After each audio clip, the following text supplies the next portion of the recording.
السلام عليكم ورحمة الله وبركاته. اللهم صل وسلم وبارك يا رب على حبيبك محمد وآله وصحبه وسلم. ازيكم عاملين ايه؟ يا رب تكونوا ان شاء الله كلكم بخير وفي صحة يا رب وعافية. معاكم روتين جديد ان شاء الله من قناة يوميات منتقبة بإذن الله تعالى. بقى كده ابتديت كده ليلة الجمعة، انا كنت عندي فحم كده وقلت ما بخر الشقة، وبعدين انا من النوع اللي مش كتير ان انا بخر يعني. فكان عندي البخور بس ريحته حلوة قوي. عملت حطيته كده على الترابيزه، الدخان خرج ايه بحيث ان الشباك يبقى مفتوح يخرج على بره عشان طبعا ما يتعبناش. بس ريحته فضلت في الشقه اليوم كله، كان جميل قوي. حتى اوضه النوم برضه دخلت عملتها بصراحه، والمطبخ واوضه الاطفال، بحيث ان الريحه تفضل موجوده في الشقه وكده. بس كده قلت بقى اغير الملايه بتاعت السرير واروق كده معاكم اوضه النوم. هي كانت نظيفه بس عدلت السرير كده ونضفته وخلاص، وفرشت ملايه نظيفه والاوضه كنستها، وكانت الاوضه بقت فله خالص، والشقه طبعا انا ايدي فيها على طول. يوم الجمعه ده بقى بيبقى الناس صاحيه شويه بدري عن ما بتصحى كل يوم، ونحضر الفطار، ويوم بيبقى حلو يعني، يوم جميل يعني يوم الجمعه ده بالذات. كده الاوضه بقت تمام اهي. انا فاتحه الشباك ونضفتها وكده وخلاص. في اليوم ده بقى انا فكرت ايه، قلت اعمل في يوم الجمعه دوت فطير منه بقى ايه، نتغدى ونفطر. وانا كنت اليوم ده عملته كده فطير جميل جميل جدا يعني، وكترت الكميه كمان. وكنت عملت كوبايه قهوه كده، فنجان قهوه حلو كده. شربته بعد ما خلصت. وكنت انا عامله العجينه بتاعه الفطير وسايباها تستريح، وقلت هدخل افردها على طول واشتغل فيها واسويها. جميله جدا. اولا الفطير يعني طعمه كده الواحد ياكل منه ما يشبعش، اللي معمول في البيت كمان عن اللي بره الف مره بصراحه.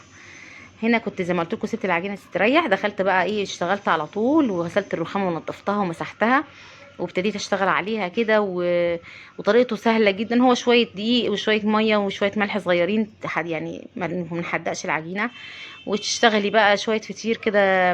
ليهم العجب بصراحه جمال جدا. انا عملته بسمنه، ما عملتوش بزبده اللي كان عندي.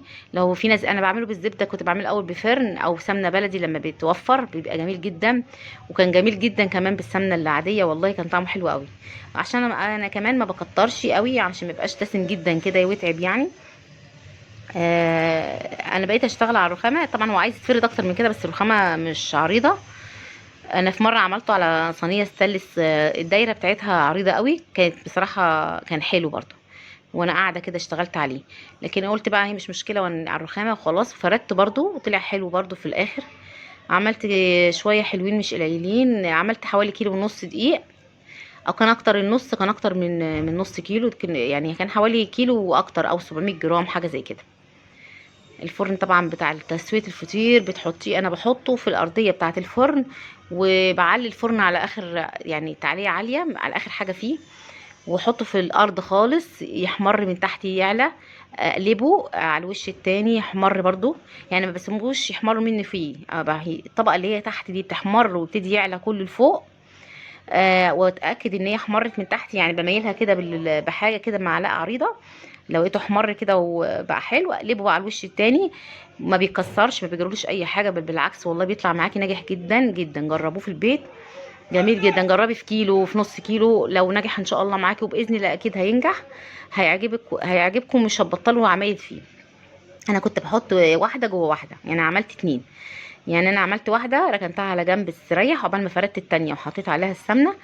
رجعت رحت حاطه فردتها وحطيت التانية اللي انا كنت عاملاها فيها وقفلت عليها كده زي ما انتم شايفين.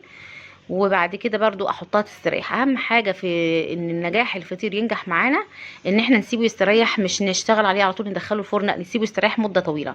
يعني يستريح شويه لما تعجني العجينه ومده 10 دقايق. وبعد كده تبتدي تكوري العجينه، وتحطي تحت في ارضيتها الزيت وعلى وشه زيت، وتسيبيه وتغطيه شويه يرتاح برضو تلت ساعه. وبعدين تبتدي تفردي فيه وتحطيه في صواني على تدخين على التسويه على طول، وتحطيه يريح، وتغطيه وتحطيه في التلاجة يريح لمدة اكتر من نص ساعة برضو. يعني اكتر من نص ساعة، في حدود ساعة الا ربع كده. كل ما نسيبه يريح اكتر كل ما يدينا نتيجة احلى وتوريقة حلوة ويبتدي يعلى. هوريكم كام طبقة عملها معايا. الطبقات بتاعته كانت جميلة جدا، بصوا ما شاء الله. يعني بوريكم كام طبقة فيه. الطبقات بتاعته مورق جدا وما بيتكسرش يعني حلو حلو قوي. شوفي دي الكميه، طبعا احنا كلنا وفطرنا، وده اللي كان باقي معايا قلت اصوره لكم بعد الاكل. طبعا احنا في اليوم ده قضيناها فطير كله الحمد لله يعني. ادام في فطير خلاص. بس ده كان روتيني معاكم بقى النهارده، قلت اعمل معاكم شويه فطير حلوين كده. بجد والله التجربة في البيت حلوة. ابتدي جربي في نص كيلو وان شاء الله يعجبك. اشوفكم على خير بإذن الله تعالى، والسلام عليكم ورحمة الله وبركاته.